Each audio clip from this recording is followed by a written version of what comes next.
Welcome to Downshift, everyone. My name is Paulo. And my name is Matt, and this is my personal 2021 BMW M340i. And I've had it for about 1,500 miles, and we've both spent a good amount of time in it now. And Yes. today, we're going to cover the best and the rest. Now, the first thing and my biggest issue with the car really is the ride. Not the handling, but when you're just casually, see, the handling's great, but when you're just casually driving around on side streets, the ride here is pretty harsh. It's pretty stiff. I don't have the adaptive suspension, and after not having that for about the 2 months here that I've had the car, it really does make me think, okay, if I were to do this again, the first box that I would have to tick would have to be the adaptive suspension, because it is just pretty stiff here. Those were railroad tracks. Like, your chiropractor's not gonna like you having this car. It kind of always feels like it's in sport mode. It feels really buttoned down and like ready to go, but sometimes you just want it to relax and back off and soften off. And it's not an M3, it's an M340. So I really kind of wish it had a little bit more of that dual personality, of that more chill kind of ride and sophistication. And the next thing that I don't love about the car is just that it didn't come with the M Performance exhaust. So it has the standard exhaust and it's just a little bit quiet. So the cold start is a little bit quiet, the revs are a little bit quiet, you don't get any of the pop-pops. It sounds okay when I have my mic right next to it, but in the cabin it's just a little bit muted. So the performance exhaust, especially since we spent that week with it, or that 2,000 miles with the M4 competition, it sounded so good and raspy and aggressive, and this is just a little bit more subdued. But with that being said, we have an AWE exhaust headed in, so that'll be a nice fix for the exhaust here. But Paulo, what did you think? Do you have the same feelings on the exhaust? Yeah, I think because I know how good it could sound, I agree with you that it definitely needs it, but my car personally, I wouldn't get it because I haven't really heard the best exhaust clips of it, but this, it's we've heard it, we know how good it can be, so yeah. I totally agree getting something to make it sound better is worth it. Yeah, no, I think that's exactly what it is. If you don't know what you're missing, you're not missing anything, but since we do know what we're missing, it'd be nice to have a little bit more drama. And my next issue comes from the steering. The steering wheel itself is great. It's big, it's thick, it's BMW's M Sport steering wheel, but the steering feel, specifically as we head into this left-hander here, great front end, great sharpness, but just no feedback. I don't really know what the front tires are doing. When I tip in, the front end of the car goes. It's very good, it's very responsive, very sharp feeling, very sporty. But the actual feel and feedback of understanding where the limits of adhesion are, where the limits of grip are mid-corner, I don't quite have that. I can't quite attack a corner maybe as confidently as I could in something like Paulo's G70. The G70 steering feel it's better. And I know that BMW gets a little bit of harsh comments when it went from its hydraulic to its EPS racks, but it's heavy, but it's heavy to compensate for the fact that it doesn't really have a lot of feedback, but that's kind of par for the course at this point. I think the last thing that we'll talk about on the con side is just the interior that is spec'd here. This is the base, the Sensatech. This is not the upgraded Vernasca or whatever they call it here. So the base leather is just kind of it feels very synthetic-y, and it feels like when it does get warm out, it's not going to breathe very well, and it doesn't have cooled seats, so it could get a little hot and sticky in here. And then there's just other stuff in places where this is okay, it's got a nice finish to it, but the dash feels a little bit kind of firm, and you can see the armrest there is a little bit firm. So it's just, to have something like a BMW, like a 3 Series, and have not as nice of leather, if I could do it again, I would option up to the Vernasca leather, but otherwise, it's pretty decent. The build is solid and the materials are decent, but not as good as they could be, not as good as they are in the G70. Well, I do like how you have ambient lighting, but I agree, I think this for an elbow rest is just way too hard. But it's not all the good things. Robust, durable, and ready for more power. Robust, durable, and ready for more power. Did I write that? That sounds lame. You did write that. Damn it. Those are your words, not mine. And then probably the best thing about the car, obviously the engine, and obviously the B58, we've talked about it to death, the internet has talked it to death, but it is just kind of a cheat code. 382 horsepower, 369 pound-feet of torque, that's on paper. Dynoed at the crank, it's more like 400, maybe even a little bit more, but it's just kind of the way that it makes power. It makes it effortlessly. You've got peak torque super low, really broad power band. There's power in every gear at every RPM, and it's also just really efficient too. You throw it into Eco Pro on the highway, you can get low to mid 30s, which is just amazing in something with 400 horsepower. So it is just really impressive, and you can throw, you know, power at it. It's really, you know, durable, reliable. But, you know, Paulo, how does it compare to what your experience has been in your G70? Yeah, I think the biggest thing is that now that I have a tune, I think the one thing that I really like about this is the power band is really linear, which is awesome. I am also trying to convince Matt to get a tune for this, like a JB4, just like a piggyback tune. So if you guys think that that is a good idea, please comment below. Let him know that he should do that. I really want to see what this thing's capable with like a few bolt-ons and just like a piggyback. With the tune, you got nothing. Well, we'll see. We go head to head. We still have to kind of do some races between Matt and my car, so we'll see how that goes. Yep. Yeah, we're going to take both these things to the track and see how they shake out, and then we'll add power from there.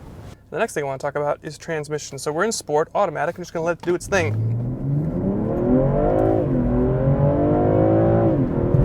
Just blistering shifts. Like, wow, shifts. And that's the best part about this box. I know we've talked to death, the B58 engine, the ZF 8-speed transmission, but BMW's shift logic is just kind of unmatched. You don't have quite the same snap or thunk that you do in like a DCT or even Mercedes 9-speed, but it's just rapid, and the programming is just fantastic. It knows exactly what gear I want to be in, if I leave it in auto, if I want to take controls with the paddles myself. It has no hesitation. It'll rev on downshift all the way up to redline if you want it to. But then the other side of it is when you want it to just be in comfort mode, it's so smooth. Like, it's one of the smoothest torque converted automatics for day-to-day driving, and then it still has that aggressive snap and really quick response like a DCT would when you really want to get on it. And I do really like the look of this car here. I know that it's a white 3 Series and a white BMW and all the little cliche stereotypes about that, but I really do like the mineral white with the pearl, and you get it in certain lights and it catches really well, but you've got the shadow line and the gloss black everywhere. But more than that, it was really about the spec of everything that came on it. Like, I know this front splitter is totally chewed up. Hopefully Adro returns my email so I can get their front splitter because it's awesome, but it is OE. And I didn't realize that BMW sold these OE front splitters, and they sell them for like thousands of dollars, but you can see it's like, I don't know, maybe it's carbon fiber. It does kind of feel a little bit plastic, and like the carbon fiber is almost like wearing off a little bit. So I don't know, maybe it's neither here nor there, but I just like the little accents there with the black wheels, the blue brakes, the carbon wing mirrors, the black shadow line, you know, window treatments and everything. And then of course the carbon wing back here. Again, I do kind of want the Adro one that has the fangs that come out and then there's dipped in the middle. This is nice, but I think the Adro one is a little bit better. But again, you know, just kind of standard stuff with the blacked out badge here. This diffuser, when I get the AWE, these pieces will go away because we're gonna have quad black tips. But as of right now, and the reason that I bought this car is because I love the spec. I do like the white with the black. When I went to buy my E30 at the beginning of this channel, I wanted a white coupe, and I ended up with a red convertible. So now I finally got my white 3 Series. I really like it. Especially the pearl paint. That's probably my favorite part. I do think the M340, it's like subtle differences than your typical 3 Series, but I do think the quad exhaust on this is going to look so sick. I do think the only thing I would say is that Matt should get some wider tread. Yeah, and a little bit more bring neat. his wheels more in line with the fender. I think that would look good, a bit more of a flush look. Yeah. I think aesthetically... The stock tires are skinny. They are. They are I think skinny. aesthetically that's probably the only thing I would change. Skinny tires. 225s is a square setup. Just have this be a bit more flush, and then I think this thing is perfect. I think so. It's almost there. And then of course, when we start to talk about the dynamics, the handling of a car like this is kind of the in-between. It's not the base 330, it's not the full M3, but from behind the wheel dynamically, like, it'd be hard to tell on brakes, into the right-hander, roll on power, even with traction on, it'll let you get a little bit of rotation on power. And that's just kind of fun. You're not going to get that from an Audi. You're not going to get that from a Lexus. You'll get a little bit of it from a Mercedes, but only from very few. But the balance here is just brilliant. The weight distribution is near 50-50. The power is predictable. I have gobs of power at pretty much any gear at any RPM, so I know how the car is going to react. It's predictable, gives me confidence. The braking is very good from these M Sport brakes, and it just feels comfortable and confidence inspiring as you approach the limit. And of course, we'll explore more of that as we put this thing around the track with Paulo's G70 later this year.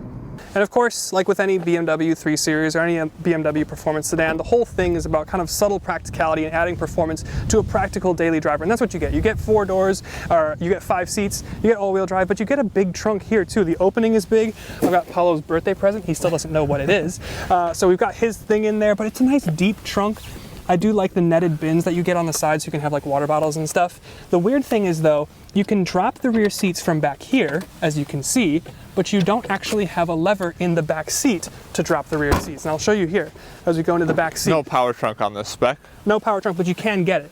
But yeah, there's like no button up here that you can grab to, you know, fold the rear seats. So you can only fold the seats from the trunk, which is a little bit weird. But again, I'm 6'1", and I can sit behind myself. I've got an inch or two of knee room. I even have headroom. So it is pretty practical. It's hard to argue with it back here. I've got a climate zone. I've got dual USB-Cs. I've got map pockets. Like, it's just practical and it just works for pretty much anything that you're gonna wanna do. What's your favorite color ambient light? Coral, but you can't get it here. So I've got lilac. I like that. Lacking. Hey, you never catch me lacking. Unless it's lilacking. This guy looks like a medieval knight. Well, that's his hair. I thought he had a silver helmet on. Oh, I did too. I couldn't really tell what he looks like. This is the problem with the tints being so aggressive. As we talked about this, like you can't see out the side. Yeah. It is a liability. And then of course the tech in here is pretty good. You do have a head-up display, and it changes to see a bunch of different stuff. You've got your speed, you know, speed limit, some of your adaptive cruise stuff if you have that package. If you're in sport, and then if you're in sport, RPM. it'll show you, yeah, exactly. So you can see exactly where your revs are and everything. But down here, you do have your fully digital instrument cluster. It doesn't change a huge amount, but it does between, you know, your sport, your comfort, and your eco modes. And you can change little things with your BC button over here. I pretty much always have the torque and horsepower readout, but you've got a G meter, you've got fuel economy and that sort of stuff. So it is pretty nice. A little bit of customizability there. And then your center screen here. This is iDrive 7, I want to say. And it's great. I mean, it's got wireless CarPlay. It works all the time, like immediately the second you turn the car on. It's very good. You do have very good 360 cameras, and you even have the backup assistant, which again is just kind of like my favorite thing. So it'll just take me out however I got in. I don't know why I like that feature, I just do. But you do have like the augmented reality, you know, 3D view, so I can see all around the car, and it's like the proper spec-ish. It's the right color anyway. It doesn't have the right wheels. But that would be, I guess, asking a lot for the render team. But the rest of it, I mean, it's pretty good. You go into home, you've got different driver profiles. One thing that's kind of annoying is, you guys probably know by now, I'm like really into my ambient light stuff, like to a weird degree. And you have ambient light here, but there's not a lot of colors. Like you have bronze and orange, which are basically the same color, but they also look like all the other orange buttons at night. White, pretty boring. Wait, yeah, what does orange and white look like? So that basically, I had the lilac and white on, so the footwell is gonna be lilac, oh, but up and then here's gonna be white. And it's like, I'd rather have it the other way, yeah, because this is the stuff that actually looks good in the dash. Green is very emerald, so for St. Patrick's Day, I probably should have done that. Blue is okay, but my favorite color is coral. Can't get coral in here, so that's a bit of a bummer. But ultimately, the tech here is pretty dang good. It's hard to complain about anything tech-wise. I don't love how this doesn't like change height. Automatically, yeah. No, not automatic. Just even like, there's no option. Oh, what the f? Change Yeah, the height at you're all. right. Mine has that. Wow. I'm gonna put that in the But you don't have LED turn signals. Wow. We could go blow for blow. My missing your missing I think we should just both buy the same car so we can't talk about each other's The exact same spec? Yeah. Yeah, exact same thing. And then we safari them. Oh, I want to 5 years. safari it so hard. Tracks. See, it could be louder. Yeah. You know? I agree. It But could be louder. I think my first favorite thing, should not surprise you at all, is the powertrain. The B58 with the ZF8 speed. I just think going from my car to this, it's the biggest gap, I think, in performance. Like this ZF8 speed is just so good. It pairs so well with the B58. Like it is just so good. You always say it's a cheat code. Like I totally agree. I think the amount of power it makes and how efficient it is and how durable it's been proven so far, it's just so good. It's kind of like the pinnacle of internal combustion. Like, it does everything. It's reliable. It makes crazy power. It's really efficient. Like, yeah, and I mean, that's I don't know part what of more you could want. Part of the reason why, you know, might get my wife the X3 M40, same kind of engine there, and then I might also get an M340i eventually as well. So that was number one by a long shot. The second is the tech. I think I also really noticed that coming from my car to this, because I think we both have a 21. Yeah. This 21. has a heads-up display. Mine could option that, but on mine, even the newer models, the new generation, the G70, doesn't have a fully digital cluster. This has a fully digital cluster. I really like how you still have the map integrated to it, and you can see kind of everything that you need. It changes obviously depending on what drive mode you're in.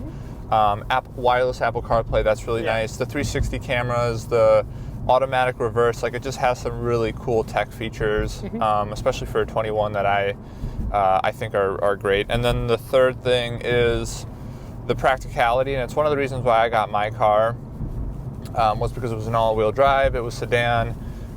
You could still have it be sporty and performance focused, but like this thing does it even better. You have way more room in the back seat.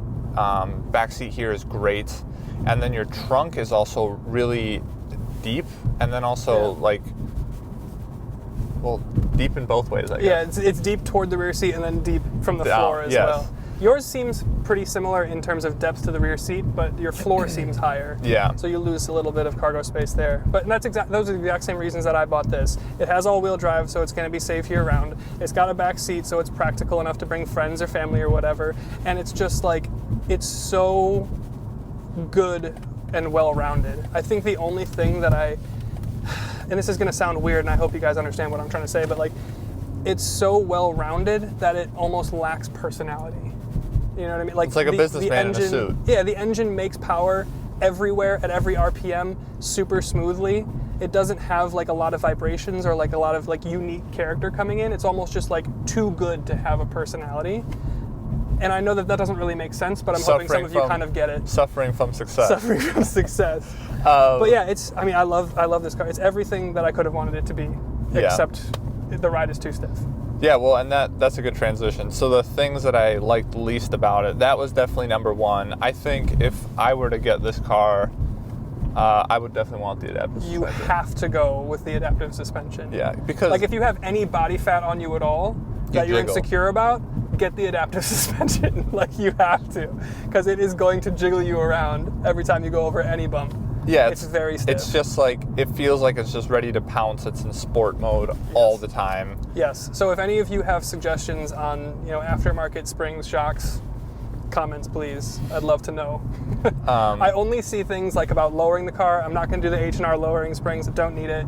But if there's anything to improve ride quality, I'd like to hear about it. I feel like it's already low enough. But, I think so. Second thing, Next thing, yes, is the exhaust, and we kind of talked about it. It's like, you don't know what you don't know. Like with my car, I don't really know how good it could sound. I mean, I've seen some videos and clips, but this thing can sound incredible and can make some great noises. And I think just knowing that and not having it here makes me miss it. Makes me wish that you had this here. So I think you're already kind of combating that. You're planning on getting the AWE touring exhaust, so that's going to be exciting. Non-resonated quad tips. So obviously we'll make a whole video on that. But that's exactly my point. Like I have a broken front splitter.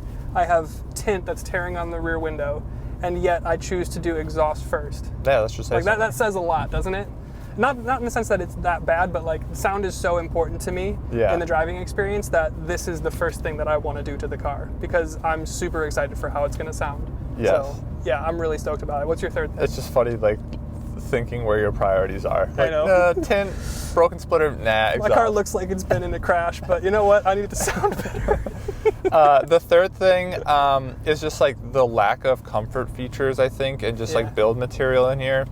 Like, it has the ambient lighting and like really good tech. I already mentioned that was on the Pro side, but it doesn't have like cooled seats. The leather in the interior, honestly, just no offense, like, I don't think it looks as nice as like the G70. Like, it doesn't there's more textures and different colors and Not that this is a comparison video, but I just feel like it's not up to BMW standards in my opinion. That's exactly what I was going to say, is like the base interior doesn't feel like BMW tier. Like if you're a person that's just going to go to a dealership and just like get a BMW because you've always wanted one, and then you get into this interior, I feel like you'd be a little let down, like a little disappointed. Like you have to go up to the nicer interior, you have to go up to the adaptive suspension to get like the luxury car experience.